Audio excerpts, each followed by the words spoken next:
फर्टिलायझर्सचे green harvest special दर्जेदार सेंद्रिय खत। धुळे जिल्ह्यात साक्री वगळता इतर तालुक्यात पावसाने पाठ फिरवलेली आहे। गेल्या 21 दिवसांपासून समाधानकारक पाऊस नसल्याने शेतकऱ्यांची चिंता वाढलेली आहे। धुळे आणि शिंदखेडा तालुक्यात दुबार पेरणीचं संकट ओढवलंय। जिल्ह्यात 93% पेरण्या झाल्याने शेतकरी पावसाच्या प्रतीक्षेत आहेत।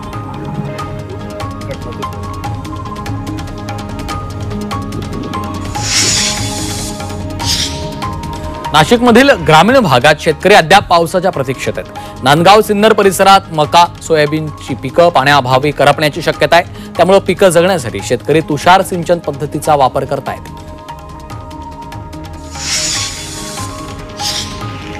जालन्यातल्या मंठा तालुक्यात मुसळधार पावसानं हजेरी लावली आहे। त्यामुळे या भागातली पिकं पाण्याखाली गेली आहेत। शेतात पाणी साचल्यानं पिकं सडण्याची शक्यता आहे। तळणी भागासह सर्वच भागात मुसळधार पावसाचा फटका बसलाय। त्यामुळे खरीप पिकं धोक्यात आली आहेत।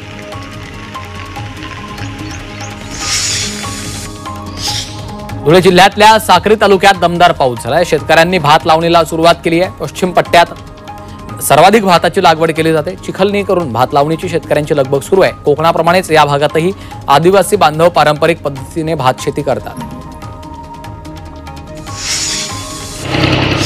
नंदुरबारमध्ये गेल्या 15 दिवसांपासून पावसानं पाठ फिरवली। त्यामुळे शहादा, तळोदा, अक्कलकुवा, धडगाव तालुक्यातील शेतकरी चिंतेत सापडलाय। पावसाअभावी पिकं करपू लागली आहेत। लवकरात लवकर पाऊस न झाल्यास शेतकऱ्यांचा खरीप हंगाम वाया जाण्याची शक्यता आहे।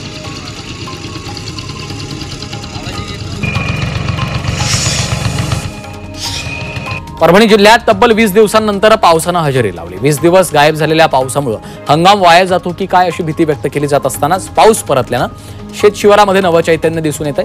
तूट झालेल्या पावसामुळे पिकांची वाढ खुंटलेली आहे। तर जिंतूर, पाथरी, सेलू, सोनपेठ या तालुक्यात अतिवृष्टी झाल्यानं पिकांचं नुकसान झालंय। तर काही भागात अद्यापही पाऊस नसल्यानं पीक वाळून जात आहे। त्यामुळे शेतकरी चिंतेत आहेत।